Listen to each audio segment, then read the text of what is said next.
ইংলিশের ডেমো ক্লাসটা নিবেন, আর আরেকজন হচ্ছে আমাদের কাউসার ভাইয়া, যিনি তোমাদের বাংলার ডেমো ক্লাসটা নিবেন। তো চলো শুরুতেই আমরা একটু তোমাদের কাছ থেকে কিছু মতামত জেনে নিই।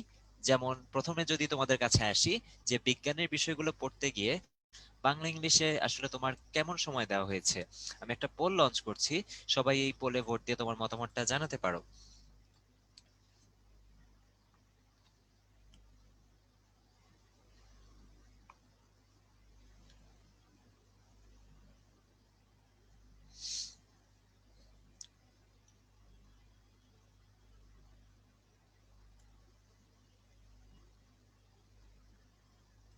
আচ্ছা, পোলটা ইন করলাম। দেখা যাচ্ছে অনেকেই বলছো যে সমান সময় দেওয়া হয়েছে, আবার অনেকেই বলছো যে কম সময় দেওয়া হয়েছে, যদি এখানে কমের সংখ্যাটাই বেশি। আচ্ছা, তো আসলে যেটা ব্যাপারটা হচ্ছে, এটা খুব স্বাভাবিক যে আমরা হচ্ছে যে 9-10-এ সায়েন্স পেতে চাই, এই জাতীয় একটা ধারণা আমাদের আগে থেকেই থাকে। এই জন্য হচ্ছে আমরা ক্লাস 8-এ ওই সায়েন্সের যে টপিকটা, বা হয়তো আমরা ম্যাথ জাতীয় জিনিসগুলা এগুলা হয়তো একটু বেশি টাইম দিয়ে পড়ি, বা হয়তো আমরা একটু এগুলোকে বেশি গুরুত্ব দেই। কিন্তু আলটিমেটলি বাংলা ইংলিশের গুরুত্বটাও কিন্তু কম না। আমরা হয়তো সময় কম পাই ওগুলো পড়তে, যে তো এই জন্য হচ্ছে যে সেই জিনিসগুলো পড়াটাও কিন্তু আমাদের জন্য ঠিক একই রকম গুরুত্বপূর্ণ। তো এই ক্ষেত্রে আমাদের এই যে বাংলা ইংলিশ ফুল কোর্স যেটা, এটাতে কিন্তু তোমাদের বাংলা এবং ইংলিশের সম্পূর্ণ সিলেবাসই কভার করানো হবে। তো সেই ক্ষেত্রে মনে করো তোমার নিজে থেকে হয়তো খুব একটা পড়া হয় না বাংলা ইংলিশ, তো সেই ক্ষেত্রে আমার মনে হয় যে তুমি যদি এখানে রেগুলার ক্লাসগুলো করো, এবং সেই অনুযায়ী যদি যেই ক্লাস পরীক্ষা দুইটাই থাকে, পরীক্ষাগুলো যদি সেই অনুযায়ী দাও, সেই ক্ষেত্রে তোমার পুরা বাংলা ইংলিশের যে প্রিপারেশনটা সেটা ব্যালেন্স হয়ে যাবে। তো সেটা নিয়ে তোমার অনেক বেশি আর তখন চিন্তা করতে হবে না। হ্যাঁ, অবশ্যই ক্লাসের পাশাপাশি তোমাকে নিজেকে তো সময় দিতেই হবে, কিন্তু ওই সেই দায়িত্বটাই তুমি হয়তো অন্যান্য সাবজেক্টে সময় দেওয়ার কারণে হয়তো নিজে থেকে পড়া হচ্ছে না, বা হয়তো দেখা যাচ্ছে যে বাংলা ইংলিশেও যে একটু পড়া দরকার সেই ইচ্ছাটাও নিজে থেকে অনেক সময় হয় না। তো এই জন্যই তুমি যদি এখানে রেগুলার ক্লাসটা করো, এই ফুল কোর্সের মাধ্যমে তোমার ক্লাস 8-এর বাংলা ইংলিশ নিয়ে কিন্তু ভবিষ্যতে আশা করি আর কোনো চিন্তা করা লাগবে না। এই কারণেই হচ্ছে তোমাদের জন্য এই ফুল কোর্সটা, যেটাতে একদম সম্পূর্ণ বাংলা আর ইংলিশ পড়ানো হবে। অর্থাৎ এখানে ইংলিশ ফর টুডে বলো, বাংলা গদ্য পদ্য বলো, তারপর ব্যাকরণ গ্রামার সবকিছুই কিন্তু এখানে কভার করা হবে। আচ্ছা, তো আমাদের ক্লাস 8-এ জেএসসি বোর্ড পরীক্ষাটা কিন্তু খুবই গুরুত্বপূর্ণ, এবং এখানে তুমি যদি জিপিএ 5 পেতে চাও, যেটাকে আমরা যদি আরেকটু স্পেসিফিক্যালি বলি, ধরো যে তুমি যদি গোল্ডেন পেতে চাও, তখন কিন্তু ভাই আলটিমেটলি সবগুলো সাবজেক্টে জিপিএ 5 পাওয়া লাগে, তাই না? তো এই যে সবগুলো সাবজেক্টে জিপিএ 5 পাওয়ার মধ্যে কিন্তু বাংলা ইংলিশটাও ইনক্লুডেড। তো এই কারণে আমাদের সবারই একটা ইচ্ছা থাকে যে আমাদের যেহেতু সামনে এসএসসি পরীক্ষা, এইচএসসি পরীক্ষা, ওই জন্য জেএসসি পরীক্ষা অনেকটা হচ্ছে ওয়ার্ম আপ করার মতো, যে সেটার একটা প্র্যাকটিস। তো এই কারণেই হচ্ছে আমরা যদি এটাতে ভালো করতে পারি, সেটা কিন্তু ভবিষ্যতে আমাদের কাজে দিবেই। কারণ দেখো, এই যে গত বছর 2020 সালে যাদের এইচএসসি পরীক্ষা দেওয়ার কথা ছিল, তাদের কিন্তু করোনা ভাইরাসের কারণে, এই সিচুয়েশনের কারণে এইচএসসি পরীক্ষাটা হয় নাই। ঠিক একইভাবে এই যে গতবার যাদের জেএসসি পরীক্ষা দেওয়ার কথা ছিল, সেটা কিন্তু হয় নাই, তোমরা আশা করি সবাই জানো। কিন্তু কথা হচ্ছে যে যাদের এইচএসসি পরীক্ষা হয় নাই, তাদের কিন্তু রেজাল্টটা ঠিকই জেএসসি বোর্ড পরীক্ষা আর এসএসসি বোর্ড পরীক্ষার নাম্বারের উপর দেওয়া হয়েছে। তো দেখো, তোমার যদি কোনো কারণে বাংলা বা ইংলিশে নাম্বারটা কম আসে, আমাদের এখানে অনেক সময় দেখা যায় যে রিটেন পার্টটায় বাংলা ইংলিশের অনেকেই খারাপ করার কারণে হয়তো A+ বা জিপিএ 5 তো দূরের কথা, A, A-, এরকমও চলে আসে। তো সেই ক্ষেত্রে কিন্তু সেটা অনেক নেগেটিভ একটা ইম্প্যাক্ট পড়ে। তাহলে একটু চিন্তা করে দেখো, যে যাদের এবার এইচএসসি পরীক্ষা হয় নাই, তাদের কারো যদি আনফরচুনেটলি জেএসসি তে একটু খারাপ জিপিএ হয়ে থাকে, তাও আবার সেটা বাংলা বা ইংলিশের কারণে, তাদের কিন্তু সেটা ওই এইচএসসি রেজাল্টেও কিন্তু এফেক্ট ফেললো। তাহলে আলটিমেটলি কখন কোন রেজাল্টটা আমাদের কাজে লেগে যায়, সেটা কিন্তু একদমই বলা যায় না। এই জন্য অবশ্যই আমরা সবগুলা বিষয়কেই আসলে সমান গুরুত্ব দিয়ে পড়ার চেষ্টা করব। হ্যাঁ, কোনোটা হয়তো আমাদের পড়ার জন্য বেশি টাইম লাগে, কোনোটা একটু কম টাইম লাগতেই পারে, বাট গুরুত্বটা, সিরিয়াসনেসটা যে কোনো সাবজেক্ট পড়ার সময় যাতে আমার কোনো ক্ষেত্রেই কম না হয়। তোমার যে সপ্তাহে 2 দিন করে ক্লাস থাকবে এই কোর্সে, ওই ক্লাসে যাতে তোমার সবকিছু ঠিক মতো পড়া হয়ে যায়, সেটা মাথায় রাখতে হবে। এরপরেও এর বাইরেও তোমার যতটুকু পড়া থাকবে, সেটাও কিন্তু নিজ দায়িত্বে তোমার করে নিতে হবে। আচ্ছা, তো একটু যদি খেয়াল করো, তোমরা তো এখন ক্লাস 8-এ, ক্লাস 8-এর পরে আলটিমেটলি তোমাদের ক্লাস 9-10 আসবে, এরপর তোমরা এসএসসি পরীক্ষা দিবা, তারপর তোমরা এইচএসসি পরীক্ষা দিবা, এরকম কিন্তু ধাপে ধাপে। তো জেএসসির এই ধাপটায় তুমি বাংলা বা ইংলিশের স্পেশালি গ্রামারের যে পার্টগুলা যা যা পড়বা, দেখবা 9-10-এ কিন্তু অনেক কিছু মিল আছে। অনেক টপিক কিন্তু গ্রামারের টপিক 8, 9, 10 একই রকম থাকে। হয়তো আমরা নতুন নতুন জিনিস দেখি বা এক্সট্রা কিছু গ্রামারের টপিক আরো অ্যাড হয়, এরকম হয়। বাট বেসিক কিছু গ্রামার কিন্তু আমরা ছোটবেলা থেকে যা পড়ি মোটামুটি অনেকটাই বেসিক কিছু জিনিস রিপিট হয়। তো তুমি যদি ক্লাস এইটেই ভালোভাবে সেটা পড়া থাকে, তখন দেখবে কি 9-10 এর টপিকগুলো তোমার অনেক ইজি লাগবে। আর আমাদের ভাইয়ারা সবসময় এমন ভাবেই পড়ান যে তোমার যাতে পড়াগুলো ভবিষ্যতেও কাজে লাগে। অর্থাৎ এখানে যে তোমাকে বাইরের টপিক পড়ানো হবে বা এখনই 9-10 এর টপিক পড়ানো হবে এরকম না ব্যাপারটা।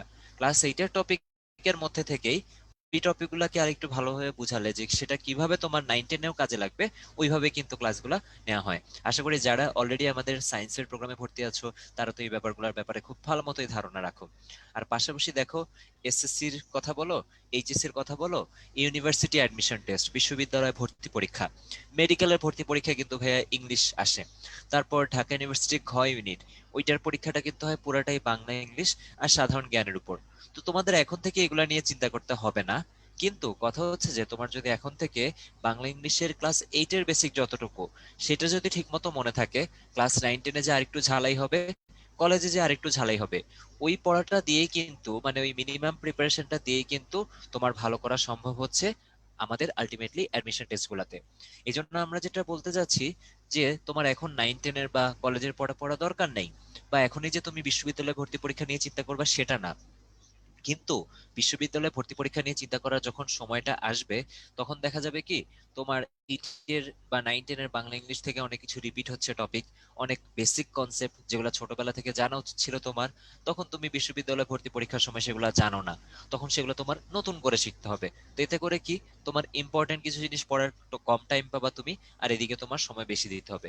তার মানে কথা হচ্ছে তুমি এখনই ভালো মতো এটা পড়ে নাও, যাতে করে কি হয় তোমার এসএসসি এইচএসসি বিশ্ববিদ্যালয় ভর্তি পরীক্ষা বা ভবিষ্যতে যদি বিসিএস বা অন্যান্য যে কোনো পরীক্ষায় তোমার যদি দরকার হয়, সেই কনসেপ্টটাই যদি তোমার আলটিমেটলি ভালোভাবে তৈরি হয়, তাহলে কিন্তু সেটা তোমাকে অনেক অনেক অনেক বেশি হেল্প করবে। তো আশা করি বুঝতে পেরেছো। তো আমরা এই মুহূর্তে আর দেরি না করে আমাদের ইংলিশ ডেমো ক্লাসে চলে যাচ্ছি, যেটা হচ্ছে তোমাদের হিমেল ভাইয়া নিবেন। হিমেল ভাই কি আমার কথা শুনতে পাচ্ছেন?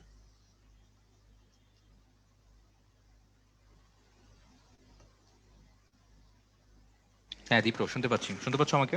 জি ভাইয়া, আসসালামু আলাইকুম ভাইয়া। জি ভাইয়া, শোনা যাচ্ছে আপনার কথা। তাহলে ভাই আমি স্ক্রিন শেয়ারটা অফ করছি, আপনি ওদের সাথে কথা বলতে পারেন। ঠিক আছে, thank you.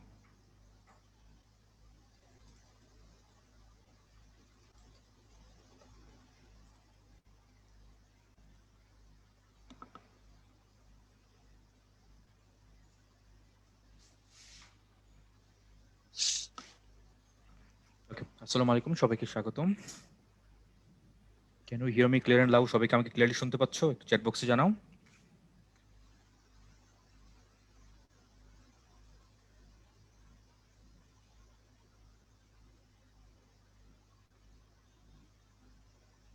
Okay, thank you very much.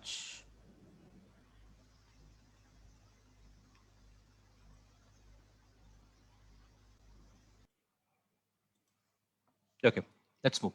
চলো স্টার্ট করি। আজকে খুব ছোট্ট একটা টপিক তোমাদের ক্লাস এইটের, সেটা হচ্ছে আর্টিকেল। সো আর্টিকেল নিয়ে আমরা কম বেশি সবাই জানি। দেখো, এই আর্টিকেলটা এটা 2019-এ ঢাকা বোর্ডে আসা। তো চলো একটু সলভ করি। কেন একটু সলভ করি একটু পরে বলি, পরে বলি। আগে একটু সলভ করতে চাই, চলো। ওয়ান্স, সবাই আমাকে চ্যাট বক্সে অ্যান্সার লিখবা। ওয়ান্স উই ওয়েন্ট, এ নাম্বার কি করতে পারো বলো? এ, এন অথবা দা, তিনটার যে কোনো একটা ইউজ করবা।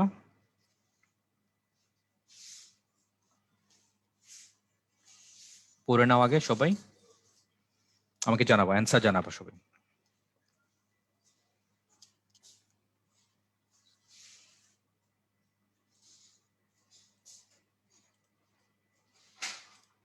Option A. অনেকে ক্রস দিচ্ছে, অনেকে এ দিচ্ছে। আচ্ছা, তো উই ওয়েন্ট, এ হবে, এ হান্টিং, ক্রস হবে না এখানে। কেন সেটা পরে বলছি। We went a hunting in a deep jungle. Okay, তারপর মেনি, সি নাম্বারটা বলো দেখি। সি নাম্বারটা খুবই ইম্পর্টেন্ট। সি নাম্বারটা ভালো করে পড়ো প্রশ্নটা। এটা ওয়াজ আছে কিন্তু এখানে, এখানে কিন্তু ওয়াজ। ভালো করে দেখো শব্দটা, ভার্বটা দেখো, এটা কিন্তু একটা ওয়াজ। তাহলে ক্রস দেওয়া যাবে কি এখানে? সিতে কি ক্রস দেওয়া যাবে? ওয়াজ যেহেতু আছে। ওকে, তাহলে কি হবে এখানে? Many a. কেন সেটা পরে বলি। সলভ করে নি চট করে আমরা। তারপরে মেনি এ বিস্ট ওয়াজ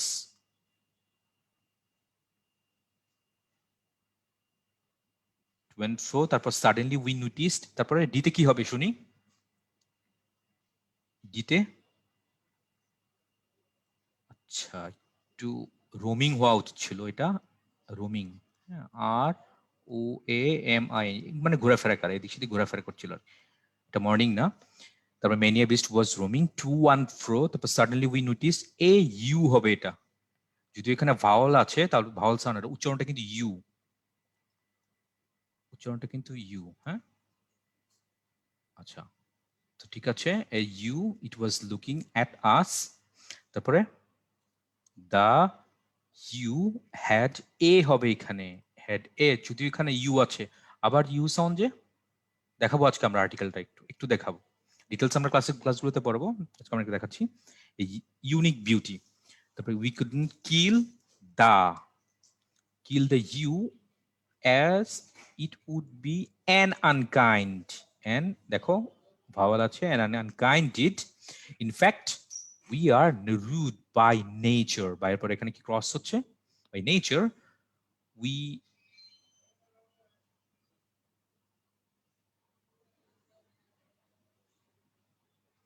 তারপরে শেষটা কি হবে?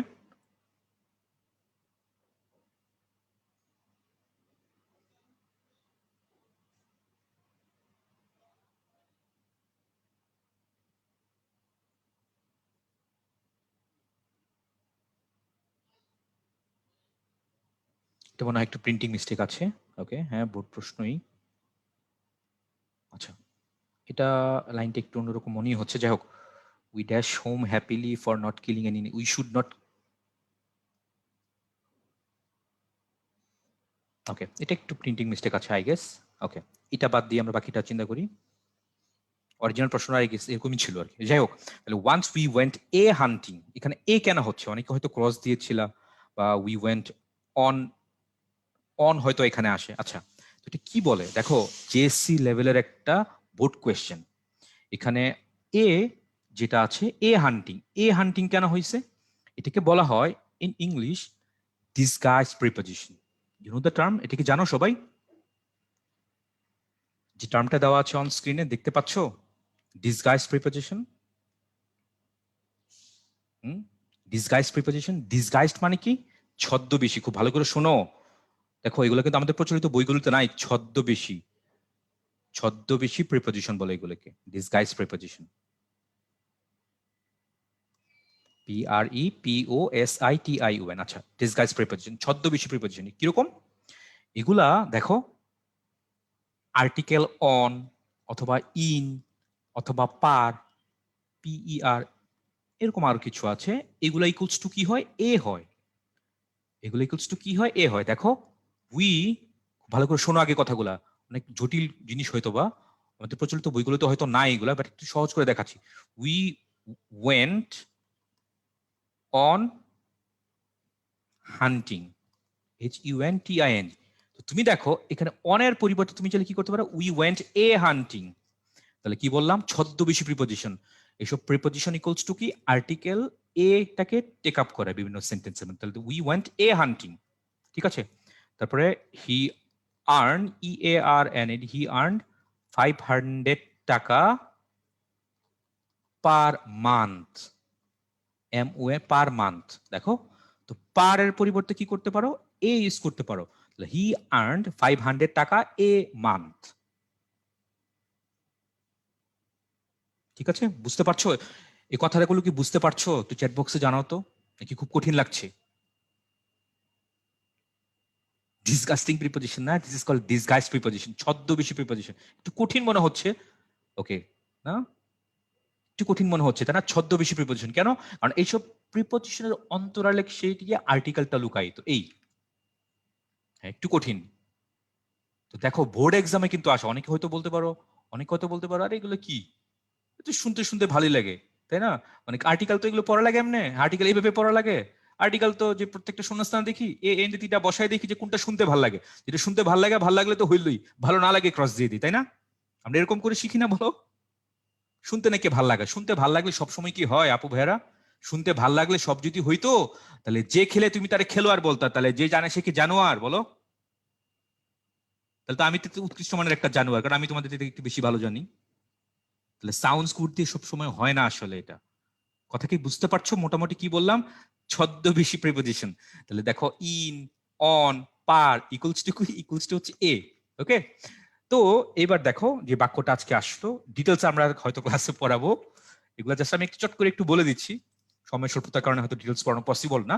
তাহলে ওয়ান্স উই ওয়েন্ট অন হান্টিং, দেখো তো on equals two A, clear? এবার অন ইকুয়ালস টু এ, এটা বুঝছো সবাই? ওকে, তাহলে উই ওয়েন্ট অন হান্টিং হইতো, তাহলে we went a hunting in a deep জঙ্গল, তারপর মেনি এ। এইবার আসো, এটা এটা খুবই ইম্পর্টেন্ট। দেখো দেখো এটা অনেকে যারা খেয়াল করে না তারা হয়তো এখানে ক্রস দিবা, কিন্তু দেখো মেনি যদি থাকতো তাহলে তো প্লুরাল হইতো, রাইট? প্লুরাল হলে তো আবার এখানে ওয়্যার হইতো, এখানে প্লুরাল হইতো, এখানে ওয়্যার হইতো, কিছুই তো হয় না এখানে। অবশ্যই এখানে ঘাপলা আছে।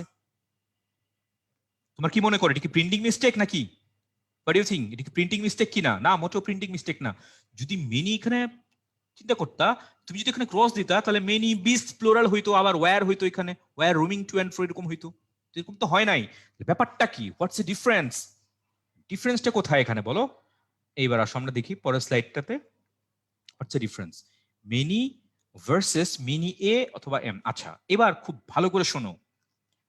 Many students, STUDENTS, many students are present. তারপর মেনি এ কি হবে? স্টুডেন্ট হবে। Many a student is present, is present. তো খুব ভালো করে একটু তাকাও, এখানে কি ডিফারেন্সটা কি কি হচ্ছে? মেনি এটা কি? এটা একটা অ্যাডজেক্টিভ। স্টুডেন্টস কি? এটা একটা নাউন, প্লুরাল নাউন। তো প্লুরাল নাউন হওয়ার কারণে ভার্বটাও প্লুরাল হয়ে গিয়েছে। এবার আসো, মেনি এ, এ আছে, এটা কি সিঙ্গুলার, তারপরে নাউনটা কি হবে? এটাও সিঙ্গুলার, তারপরে ভার্বটা কি হবে? এটাও সিঙ্গুলার। এখন প্রশ্ন করতে পারো আপু বা ভাইয়া যে মেনি আর মেনি এ কোথায় ইউজ করব? মেনি মানে কি? অনেক, অনেক ছাত্রছাত্রী। মেনি এ মানে কি? এটাও অনেক ছাত্রছাত্রী। এখন ব্যাপার হচ্ছে কখন কোনটা ইউজ করি। তোমরা মেনি সব সময় সব জায়গায় আমরা ইউজ করি, আর মেনি এটা কোথায় ইউজ করি? এটা কোনো লিটারালি টার্মে, LITERARY, মানে সাহিত্যিক কোনো রাইটিংস এর মধ্যে আমরা মেনি এ এই টার্মটা ইউজ করি। এখন মডার্ন ইংলিশেও এখন একটু চলে আসছে। তাহলে মেনি আর হচ্ছে মেনি এ শাব্দিক ভাবে চিন্তা করলে দুটো অর্থগত ব্যাপারটা সেম, কিন্তু বাক্যের স্ট্রাকচারটা ডিফারেন্ট। এটুকু সবাই বুঝতে পারছো? মেনি এ আর হচ্ছে মেনি, এটুকু সবাই clear? Have you got the point?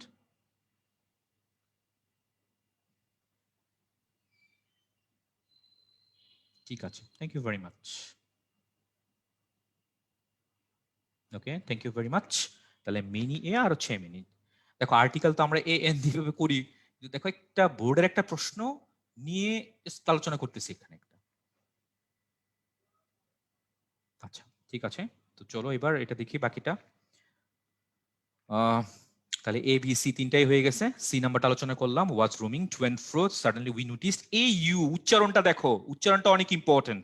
এবার তাহলে আর্টিকেলের উচ্চারণটা, প্রোনাউন্সিয়েশন ভেরি মাচ ইম্পর্টেন্ট। দেখো একটা একটা স্লাইড নিয়েছি আমরা এখানে। তো ভাওয়াল সাউন্ড যদি থাকে, you know that vowel sound যদি হয় তারা কি হয়? এন হয়। আর কনসোনেন্ট সাউন্ড হলে নরমালি কি হয়? এ হয়। এবার দেখো ইউ, ইউ যদি উচ্চারণ হয় তাহলে তার আগে কি হবে? আর্টিকেল হবে এ। আর যদি আ হয় তাহলে কি হবে? এন। তাহলে কি বলো তো আমাকে, হি ইজ এ হবে নাকি এন ইউরোপিয়ান? বলো তো, EUROPEN, বলো এ ইউরোপিয়ান নাকি এন ইউরোপিয়ান? তাহলে উচ্চারণটা দেখো কিসের মতো আসতেছে? ইউর মতো আসতেছে। ইউর মতো আসতেছে, তাহলে আর্টিকেলটা কি হবে? এ হবে। তাহলে he is a European, N হবে না কেন? কারণ আমরা তো জানি ভাওয়াল সাউন্ড যদি আসে তার আগে তো কি হওয়ার কথা? এন হওয়ার কথা। তাহলে তো AEIOU ইজ একটা ভাওয়েল, তো এন হওয়ার কথা, কিন্তু হয় নাই কেন? কারণ উচ্চারণটা কির মতো আসছে? ইউর মতো আসছে। ঠিক আছে, আরেকটা শব্দ আমরা পাইছিলাম না, ইউনিক, বলো ইউ। ইউনিক মানে কি? অদ্বিতীয়, UNIQUE। তাহলে দেখো উচ্চারণটা কিসের মতো আসছে? ইউর মতো আসছে। তাহলে এ ইউনিক কিছুক্ষণ আগে আমরা পাইছিলাম, মনে করে দেখো। আচ্ছা, এবার দেখি তো UMBRELLA, বলো তো এবার কি হবে? এ হবে নাকি এন হবে? এ আমরেলা নাকি এন আমরেলা বলো? এই যে দেখো আয়ের মতো উচ্চারণ হচ্ছে, তাহলে কি হবে এখানে? It should be an, not a. Hopefully got the point. Okay, তো তারপর আরো কিছু আছে দেখো। উ উ যদি হয়, ওয়া যদি হয়, ওয়া হলে এ হবে। দেখো এ হবে নাকি এন হবে বলো? ওয়ান আইড ম্যান, EYEDI, তারপর MAN ম্যান, বলো। দেখো ওয়া উচ্চারণটা হয়েছে ওয়ান আইড ম্যান, তাহলে দেখো ওয়ার মতো উচ্চারণ হয়েছে এখানে, রাইট? ওয়া।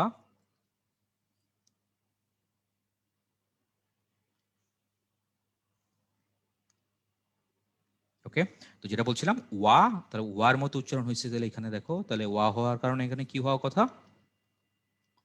ওয়া, তাহলে এ হওয়ার কথা, তাহলে he is a one eyed man, not. Okay, এবার বলো তো অ্যান অরেঞ্জ। দেখো NORANG, অরেঞ্জ।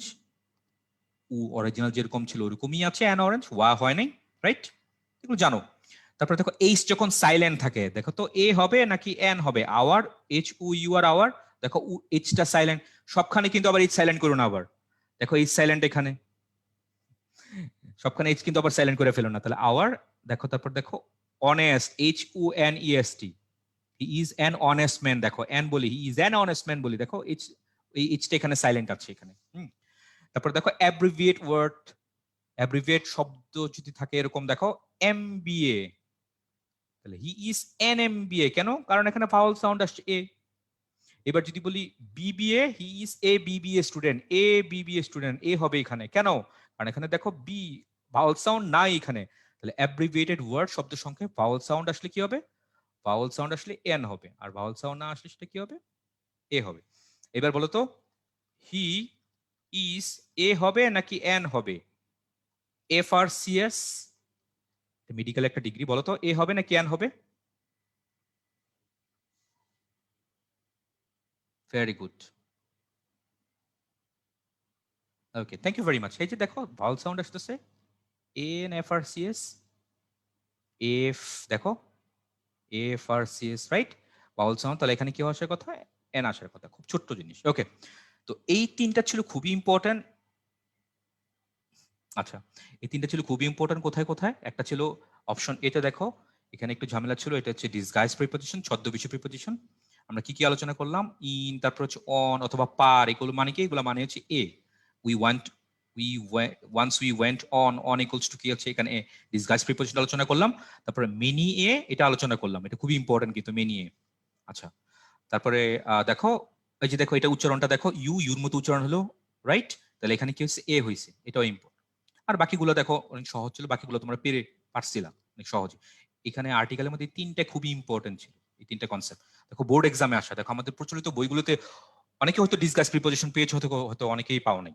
আচ্ছা, তো দেখি তো এবার একটা আমাকে বলবা একটা প্রশ্ন সবার উদ্দেশ্যে, সবার উদ্দেশ্যে। হি ইজ আ বয়, বলো তো এখানে আর্টিকেল এটা কোন পার্টস অফ স্পিচ?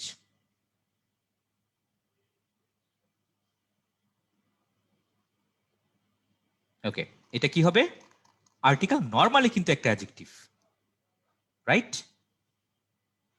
নরমালি একটা অ্যাডজেক্টিভ। ওকে, এবার আরেকটা বাক্য যদি বলি, এটাকে অনেকে হয়তো পড়ছো, the sooner the better, the sooner the better.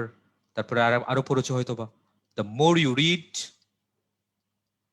The more you read, the more you learn. তাহলে বলো তো এখানে আর্টিকেল এইটা কোন পার্টস অফ স্পিচ? এই ভেরি গুড, এই যে একজন এক কারেক্ট আনসার দিছো। এই দা কিন্তু এখানে একটা অ্যাডভার্ব, কেন? কারণ এখানে সুনার, সুনারটা একটা অ্যাডজেক্টিভ, অ্যাডজেক্টিভকে মডিফাই করেছে। তাহলে যখন আর্টিকেল অ্যাডজেক্টিভকে মডিফাই করে তখন সেটা একটা অ্যাডভার্ব হয়, যখন আর্টিকেল নাউনকে মডিফাই করে তখন সেটা একটা অ্যাডজেক্টিভ হয়। ক্লিয়ার? তো অনেকেরই প্রশ্ন থাকে যে আর্টিকেল কোন parts of speech? Article depends on the sentence, এটা সেন্টেন্সের উপর ডিপেন্ড করে, এটা অ্যাডজেক্টিভও হইতে পারে, এটা অ্যাডভার্বও হইতে পারে। এটুকু clear? Have you got the point? বুঝতে পারছো? বুঝতে পারলে একটু ওয়াই লেখো, বুঝতে না পারলে একটু আন লেখো। ছোট্ট একটা টপিক ছিল। ওকে, ঠিক আছে, থ্যাংক ইউ ভেরি মাচ। আর্টিকেলের আমাদের দুইটা ক্লাস আছে, তোমরা দেখো আমাদের দীপ্র ভাই হয়তো দেখাবে রুটিনের মধ্যে, দেখো আর্টিকেল নিয়ে দুইটা ক্লাস আছে। প্রথম ক্লাসের মধ্যে আমরা যত বেসিক আছে সবগুলো আলোচনা করব, তারপরে পরের ক্লাসটার মধ্যে আমরা বোর্ড রিলেটেড যে নিয়মগুলো সেগুলো আমরা আলোচনা করব। ওকে, তারপর আমাদের ক্লাসগুলোতে এক পোল থাকবে, প্রত্যেকটা ক্লাসে একটা পোল থাকবে, যে টপিকগুলো থাকবে। দেখি তো এইটা একটা পোল, দেখি এটার অ্যান্সার করে ফেলো। এরকম 5টা পোল বা 7টা, এরকম 8টা পোল থাকবে। যে টপিক যেগুলো থাকে যেগুলোর উপর related. Name the person speech of the underline. Are you happy জানাও তো এটা এ বি সি ডি কোনটা হবে, অ্যান্সার আমাকে জানাও। এটাই শেষ, তারপর আমরা ক্লাস শেষ করে দিব।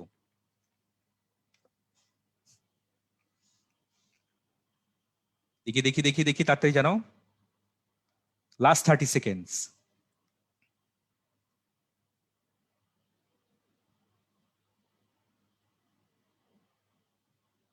আমি কিন্তু হতাশ, তোমাদের জবাব দেখে আমি কিন্তু হতাশ। আমি কি একজনও কারেক্ট আনসার পাবো না? একজনের কাছ থেকে আমি কারেক্ট আনসার পাবো না? খুবই দুঃখজনক, আমাকে হতাশ করলা। এই একজন মনে হয় পাইছি কারেক্ট আনসার। কি অ্যান্সার হবে এটার? এটার অ্যান্সার হচ্ছে ডি। আপু ভাইয়ার এটার অ্যান্সার হচ্ছে D number, naan of this. কেন? তাকাও এখানে, এইচ টু ক্যাপিটাল, তো ক্যাপিটাল হওয়ার কারণে কি? এটা একটা প্রপার নাউন, এটা কোনো মেন নাম। Are you happy, happy lucky, এইচটা তো ক্যাপিটাল, তো ক্যাপিটাল হওয়ার কারণে it's a noun, proper noun. Noun কি কোথাও আছে? কোথাও নাই। তাহলে অ্যান্সার কি হবে? অ্যান্সার হচ্ছে D number, I mean none of this. Excuse me, have you got the point? বুঝছেন? হ্যাঁ বুঝছেন?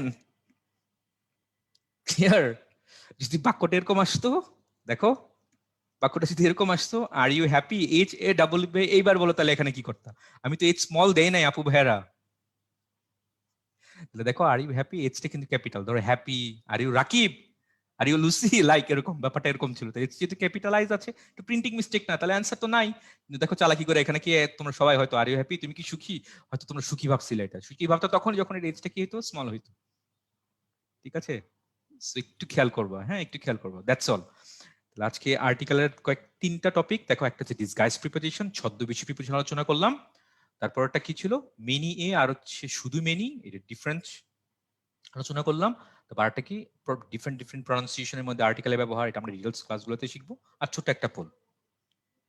আচ্ছা, হ্যাপি একটা নাম কেন হইলো? ওই যে বললাম it's the capital. Nabil, are you Nabil, তো নাবিল তুমি কি এন কি স্মল দিতা? নাবিল বলো। তোমাকে যদি বলতাম তুমি কি নাবিল, তাহলে আর ইউ নাবিল, নাবিল কি এন কি স্মল দিতা? ম্যান বলো। ঠিক আছে, আজকে এই পর্যন্ত থাকুক। Back to you Dipro. আচ্ছা, অসংখ্য ধন্যবাদ হিমেল ভাইয়াকে। আশা করি তোমাদের সবারও ভালো লেগেছে অনেক ভাইয়ার ক্লাসটা। আর সামনে তো তোমাদের রেগুলার ভাইয়ার সাথে ক্লাসে দেখা হচ্ছেই। আচ্ছা, তো এখন হচ্ছে আমরা চলে যাচ্ছি হচ্ছে আমাদের কাউসার ভাইয়ার কাছে। কাউসার ভাইয়া তোমাদের বাংলা ডেমো ক্লাসটা নেবেন। ভাইয়া কি আমাদের কথা শুনতে পাচ্ছেন? ভাইয়া আপনি একটু কথা বলেন, ভাইয়ার হচ্ছে নেটে একটু প্রবলেম করতেছে, তো জয়েন দিচ্ছি। আচ্ছা আচ্ছা, ঠিক আছে। তো ততক্ষণে আমরা হচ্ছে তাহলে যদি আমাদের রুটিনটা একটু শেয়ার করি তোমাদের সাথে। এরপরেই কাউসার ভাইয়া যখন জয়েন করবেন আমাদের সাথে তখন ভাইয়া ক্লাসটা নেবেন। তো দেখো, এই কোর্সে তুমি কিন্তু বিগত 3 বছরের জেএসসির পরীক্ষার বাংলা ইংলিশ এই পুরোটা কোয়েশ্চেনের তুমি পিডিএফটা পেয়ে যাবা, অবশ্যই সেটা সলিউশন সহ। তো অবশ্যই তোমার সেটা পড়ার জন্য একটা ভালো ধারণা তো দিবেই তোমাকে, যে বোর্ড পরীক্ষা আসলে প্রশ্নগুলো কিভাবে আসে। তার পাশাপাশি আমরা যদি একটু দেখে নিই যে আমাদের এই কোর্সে আসলে কি কি থাকছে। সর্বমোট তোমার 34টি লেকচার থাকবে, বাংলার জন্য 14টা আর ইংলিশের জন্য হচ্ছে 20টা। আর লেকচারের পাশাপাশি ডেইলি এক্সাম থাকবে হচ্ছে 62 সেট, আর মান্থলি এক্সাম সেটা থাকবে হচ্ছে 12 সেট। আর সাবজেক্ট ফাইনাল অর্থাৎ বাংলা আর ইংলিশের উপর সম্পূর্ণ সিলেবাসের উপর যখন কোর্সটা শেষ হয়ে যাবে, তখন ওই পুরো সিলেবাসের উপর আবার পরীক্ষা হবে। তোমাদের যেরকম টার্ম ফাইনাল বা ইয়ারলি পরীক্ষা হয়, হাফ ইয়ারলি পরীক্ষা হয়, ঠিক ওই রকমই। আচ্ছা, আর সপ্তাহে ক্লাস হচ্ছে 2 দিন তোমাদের, বৃহস্পতিবার আর শুক্রবার। এই প্রোগ্রামটা সম্পূর্ণটাই কিন্তু হচ্ছে অনলাইনে, যাতে তোমরা দেশের যে যে প্রান্তেই থাকো না কেন, সবাই যাতে বাসায় বসে ক্লাসটা সুন্দর মতো করতে পারো। এবং ব্যাচ টাইম হচ্ছে দুইটা, একটা হচ্ছে সকাল 10টার সময়, আরেকটা হচ্ছে বিকাল 3টার সময়। আর ক্লাস কিন্তু তোমাদের আগামীকালকে শুরু হয়ে যাচ্ছে। তোমরা অনেকেই জানতে চেয়েছো যে আগামীকালকে ভর্তি হতে পারবে নাকি। অবশ্যই তুমি আজকে, আগামীকালকে বা যদি 1-2 দিন পরেও ভর্তি হও, অবশ্যই তুমি সেটা পারবে। যদি কোনো কারণে তুমি 1-2টা লাইভ ক্লাস মিস করে থাকো, সেই ক্ষেত্রে তো প্রত্যেকটা ক্লাসের ভিডিও রিপ্লে বলো বা ক্লাস নোট পিডিএফ এগুলো দেখার ব্যবস্থা তো থাকছেই। তো এই জন্য কেউ যদি কোনো কারণে ধরি যে কালকে থেকে ক্লাস শুরু বাট কালকে ভর্তি হতে পারলে না, তো চিন্তার কোনো কারণ নাই। তুমি যদি 1-2টা ক্লাস মিস করেও থাকো বা ভর্তি হওয়ার পরেও যদি মিস করে থাকো বিভিন্ন কারণে, তখনও কিন্তু এই ভিডিওগুলো তুমি বারবার দেখতে পারবা। ধরো তুমি ক্লাসে কোনো কারণে একটা টপিক বুঝো নাই, সেই ক্ষেত্রেও কিন্তু ভিডিও রিপিট করে দেখার ব্যবস্থা থাকে। তোমরা অলরেডি আমাদের যে সায়েন্সের প্রোগ্রামটা সেখানে তো আছোই। তো আশা করি সেখানের ব্যাপারে যে জিনিসগুলো হয়, এই জিনিসগুলো একই রকম কিন্তু থাকবে, তোমাদের সেটা ভালো মতোই ধারণা আছে। আর এইটার কোর্স ফিটা হচ্ছে এককালীন 3,000 টাকা, অর্থাৎ যেখানে তোমার কমপ্লিট বাংলা ইংলিশ ক্লাস এইটের এটা কমপ্লিট করানো হবে। তাহলে আসো এবার একটু আমরা যদি আমাদের রুটিনটা দেখে নিই, তাহলে দেখো রুটিনটা দেখা খুব সহজ। প্রথমে আমাদের চলে যেতে হবে udbhas.com-এ। udbhas.com, এই যেটা হচ্ছে আমাদের হোম পেজ, udbhas.com। খুব সহজ একটা লিংক, উদ্ভাস লিখে .com লিখে সার্চ দিলে তুমি পেয়ে যাবা। তারপর এখানে তুমি খেয়াল করবা প্রোগ্রাম সমূহ ও রুটিন। প্রোগ্রাম সমূহ রুটিনে ক্লিক করার পরে তারপর একটু নিচের দিকে এসে আমরা খুঁজে নিব হচ্ছে আমাদের প্রোগ্রামটা। যেমন এখানে দেখা যাচ্ছে অষ্টম, নবম, দশম শ্রেণীর বাংলা ইংলিশ ফুল কোর্স। তাহলে আমরা ক্লিক করি এখানে।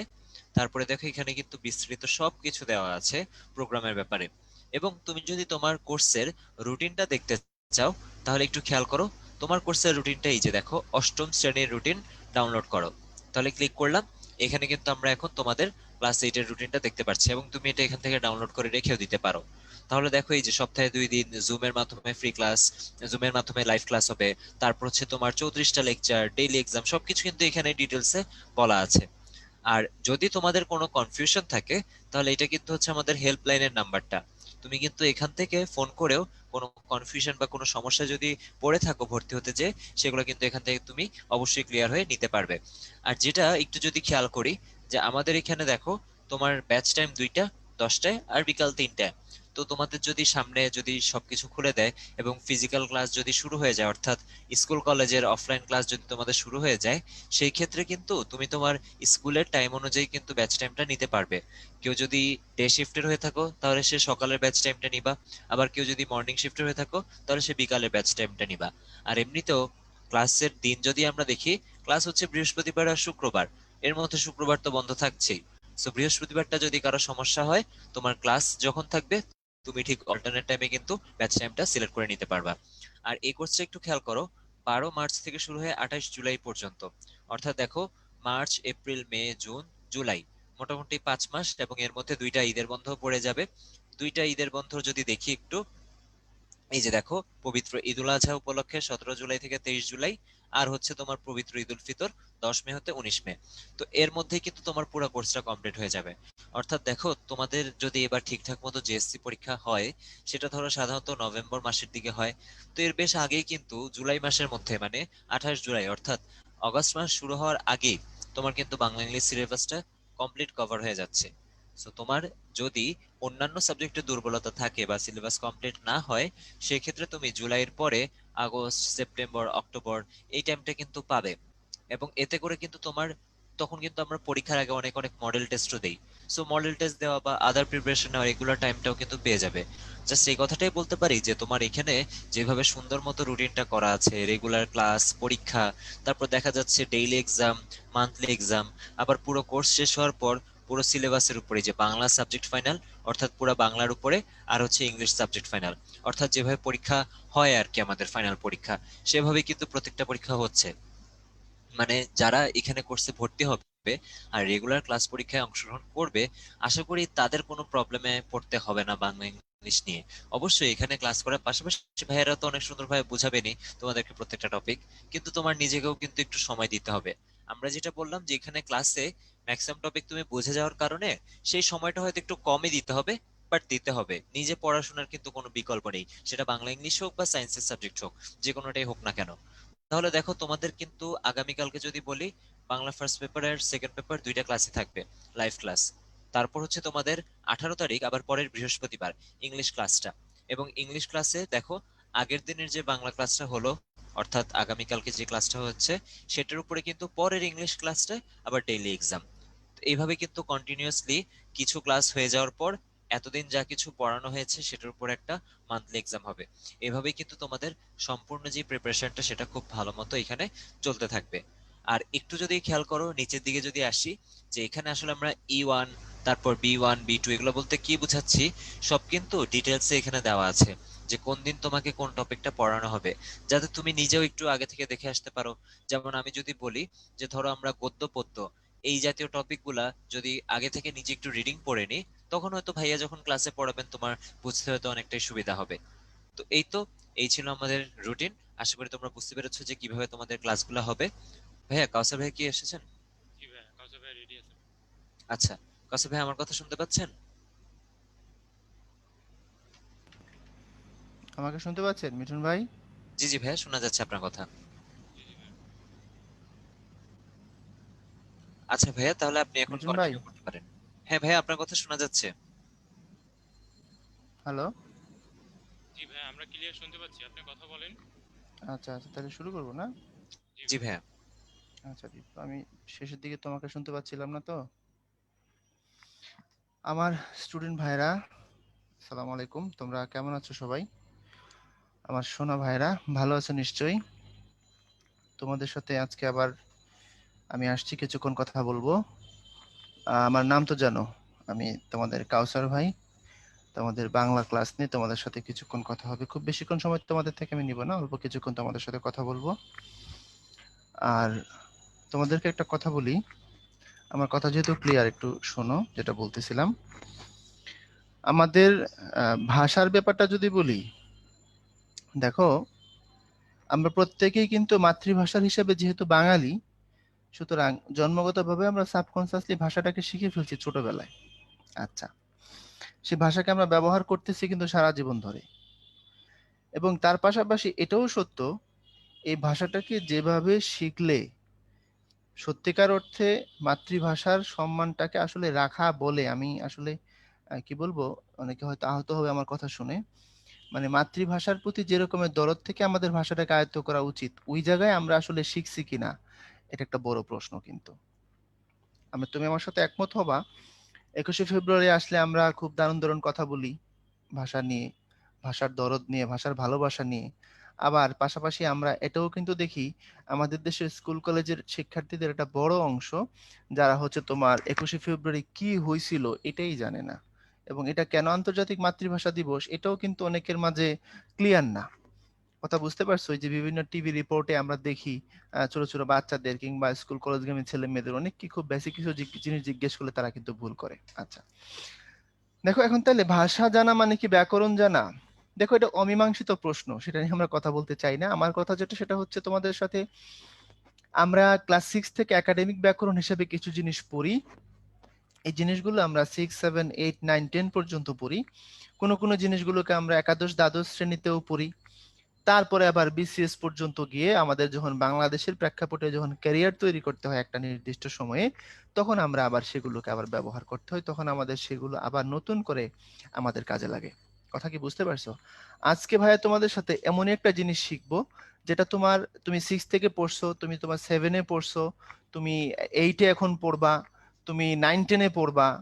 হ্যাঁ, এভাবে তোমার একাডেমিক লাইফের সাথে খুব বেশি অঙ্গাঙ্গি ভাবে জড়িত জিনিসটা, সেটা ভাইয়া তোমাদের সাথে আজকে আলোচনা করবো খুব সংক্ষেপে।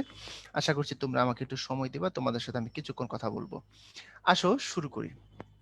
আচ্ছা, প্রথমেই দেখো আমরা কাকে দেখতে পাচ্ছি। প্রথমেই দেখতে পাচ্ছি এখানে আমরা রবীন্দ্রনাথ সম্পর্কে। তোমাদের যখন প্রথম পত্র পড়ানো হবে, তোমাদের সাথে যখন দ্বিতীয় পত্র পড়ানো হবে, আমরা কোন কোন অ্যাপ্রোচে তোমাদের সাথে কথা বলবো তার দু একটা জিনিস এখন তোমাদের দেখাবো। একটু দেখো, রবীন্দ্রনাথ আমাদের কি কবি? রবীন্দ্রনাথ বিশ্বকবি। বাংলা সাহিত্যের সবথেকে বড় আসনটা হচ্ছে রবি ঠাকুরের।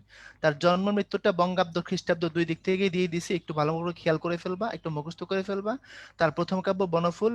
মজার বিষয় হচ্ছে কি জানো, রবীন্দ্রনাথের তোমাদের যে কবিতাটা আছে সেটা হচ্ছে 2 বিঘা জমি, অত্যন্ত দারুণ কবিতা, আমার ওয়ান অফ দ্য ফেভারিট এই কবিতাটা। কথা বুঝতে পারছো? 2 বিঘা জমি, তোমরা 2 বিঘা জমি একটা মানে গাথা কাব্য, একটা গল্পের কাব্য। গাথা কাব্য বা গল্প কাহিনী বলা হয় ওই কবিতাকে যে কবিতার মধ্যে গল্পে গল্পে কবিতাটা আগায় যাবে, কবিতার মধ্যে একটা গল্প বলা হবে, এরকম কবিতাকে বলা হয় কাহিনী কাব্য বা গাথা। 2 বিঘা জমির মধ্যে আমরা দেখব একজন সাধারণ কৃষক উপেন তার জমি কিভাবে একজন জমিদার দখল করে নেয়। কথা বুঝতে পারছো? 2 বিঘা জমি ছিল ওপেনে, সেই জমিটা তার পার্শ্ববর্তী একজন জমিদার দখল করবে, এবং জমিদারের জমি দখল করার যে অজুহাত সেটা হচ্ছে ওই উপেনের বাড়ির পাশে জমিদারের বাগান, ওই বাগানটা দৈর্ঘ্যে প্রস্থে সুন্দর বর্গাকৃতি হয় যদি উপেনের জমিটা জমিদার নিতে পারে। তো আলটিমেটলি আমরা দেখবো উপেন থেকে জমিদার জমি নিয়ে যাবে, নিয়ে দখল করে সেখানে বাগান বানাবে। এখন একজনের কাছে 2 বিঘা জমি হচ্ছে তার অস্তিত্বের প্রশ্ন, একজনের কাছে 2 বিঘা জমি তার অস্তিত্বের প্রশ্ন, তার সপ্তপুরুষ, তার 7 বংশের মানুষ এই জমির মধ্যে মানুষ হয়েছে, এখানে সে থাকে, এটাই তার শেষ সম্বল। এটা যেমন উপেনের কাছে অস্তিত্বের প্রশ্ন, আর জমিদারের কাছে সেটা হচ্ছে তার বিলাসিতার প্রশ্ন। একজনের বিলাসিতা, ওই যে ব্যাঙের গল্পটা তোমাদের কাছে যেটা খেলা, আমাদের কাছে সেটা মৃত্যু। অনেকটা ওই রকম আর কি, জমিদারের কাছে খেলা আর উপেনের কাছে সেটা মৃত্যুর মতো। আমরা সেই কবিতাটা ইনশাল্লাহ দেখবো যখন পড়বো। রবি ঠাকুরের সাথে তোমাদেরকে একটু পরিচয় করাই দিই। রবি ঠাকুরের টোটাল কবিতার বই আছে 56টা, তার মধ্যে অল্প কিছু কবিতার বইয়ের সাথে তোমাদের এখানে নাম দিয়ে দিছি দেখো। আর গীতাঞ্জলি, যেটার ইংরেজি অনুবাদ সং অফ ফিলিংস এর জন্য রবীন্দ্রনাথ 1913 সালে কি পাইছিলেন তোমরা জানো? নোবেল পাইছিলেন। আচ্ছা, রবি ঠাকুরের উপন্যাস আছে সব মিলে 12টা। তোমাদেরকে একটা ছোট্ট গল্পের মতো শর্টকাট দিয়ে দিছি। উপন্যাস দেখো 4 অধ্যায়। মালঞ্চ এবং চতুরঙ্গ শেষ করে 2 বোন বউ ঠাকুরানীর হাটে যোগাযোগের পথে নৌকাডুবির কারণে শেষের কবিতা হারিয়ে ফেলায় রাজর্ষি এবং গোরা সহ ঘরে বাইরে সকলের চোখের বালিতে পরিণত হয়েছে। খেয়াল করো, 4 অধ্যায় থেকে শুরু করে চোখের বালি পর্যন্ত 12টা নাম আছে। বুঝতে পারছো? 2টা বোন ছিল, তুমি এমনি মুখস্থ করবা। 2টা বোন ছিল, এই 2টা বোন 4 অধ্যায় মালঞ্চর চতুরঙ্গ এই বইগুলোকে পড়ে শেষ করে তারা বউ ঠাকুরানীর হাটে যাচ্ছে যোগাযোগ করার জন্য। মাঝখানে নৌকাডুবির কারণে শেষের কবিতা তারা হারিয়ে ফেলছে, আর যার জন্য রাজর্ষি এবং গোরা সহ ঘরে বাইরে যারা ছিল প্রত্যেকের কাছে তারা চোখের বালি, কেউ তাদেরকে পছন্দ করে না। গল্পাকারে তোমাদেরকে ধরাই দিব, প্রত্যেকটা সাহিত্যিকের জীবন এবং কর্ম সম্বন্ধে তোমাদের ধারণা দেওয়া হবে। আজকে ভাইয়া তোমাদেরকে একটা ছোট্ট জিনিস দেখাবো। দেখো, ধ্বনি কি বলে তত্ত্ব, যেটা ধ্বনি তত্ত্ব থেকে স্বর এবং ব্যঞ্জনে যে প্রশ্নগুলো হয়, ভাই তোমাদেরকে এটা দেখাই দিই, জাস্ট 5-7 মিনিট সময় লাগবে। খেয়াল করো ভাইয়া, স্বরধ্বনি কোনগুলো? যেগুলো উচ্চারণ করলে বাতাস মুখের ভিতরে বাধা পাবে না। ব্যঞ্জন ধ্বনি উচ্চারণ করলে বাতাস মুখের ভিতরে বাধা পাবে।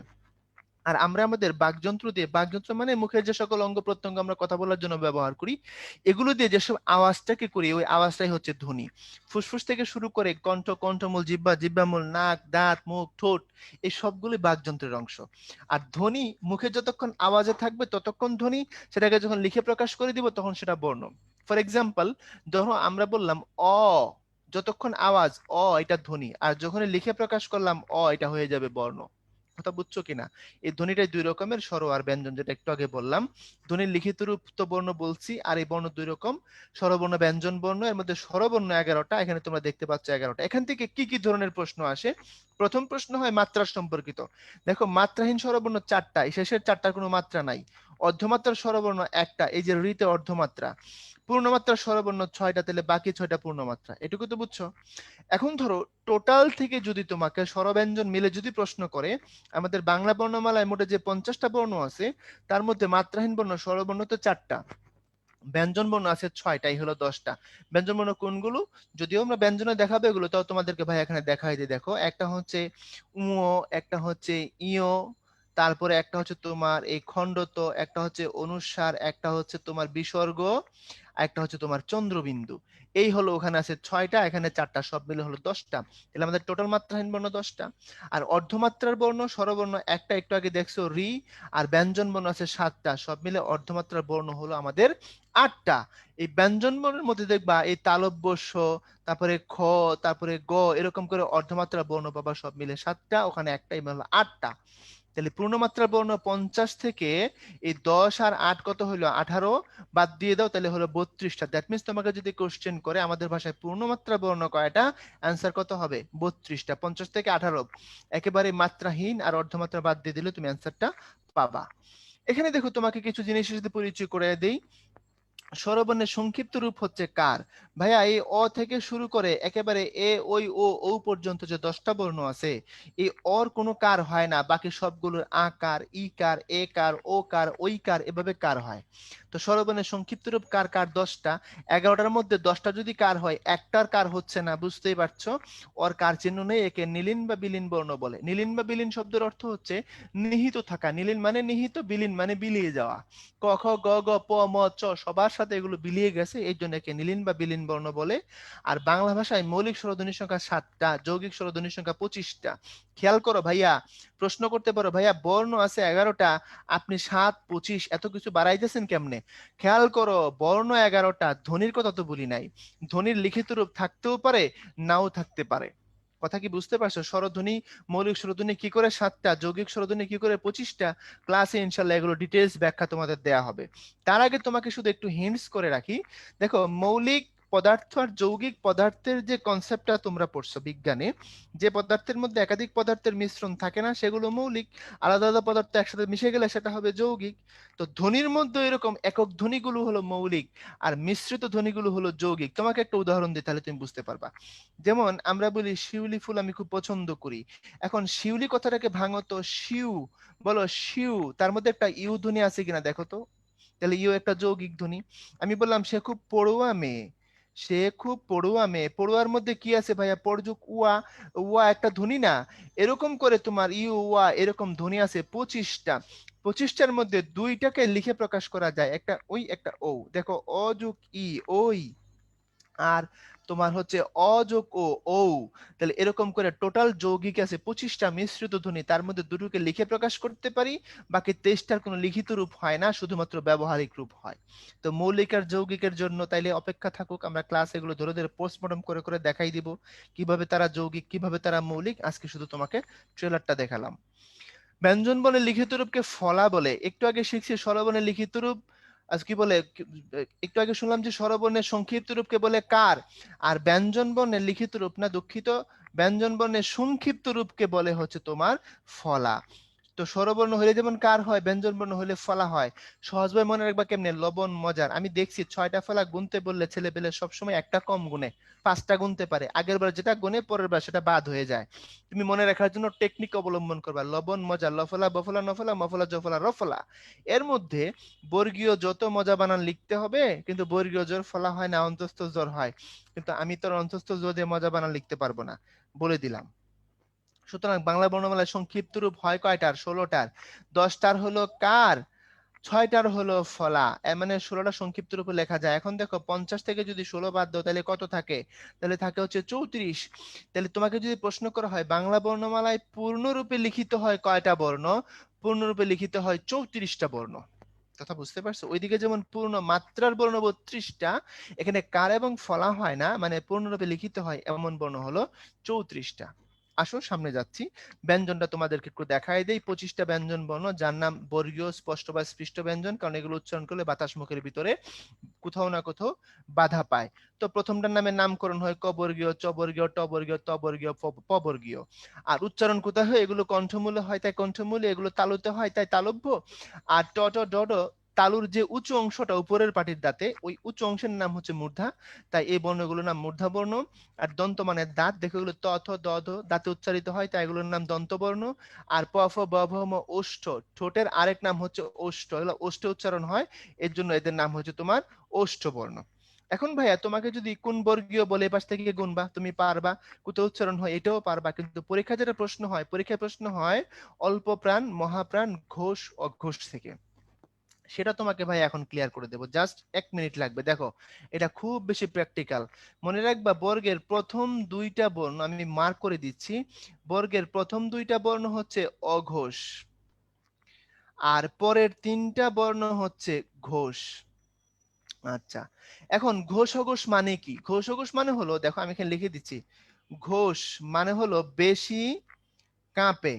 উচ্চারণ করার সময় যদি স্বরতন্ত্রী আমাদের গলা বেশি কাঁপে তখন সেটা ঘোষ। আর অঘোষ তাহলে কি হবে বলো? অঘোষ মানে হলো কম কাঁপবে উচ্চারণ করার সময়।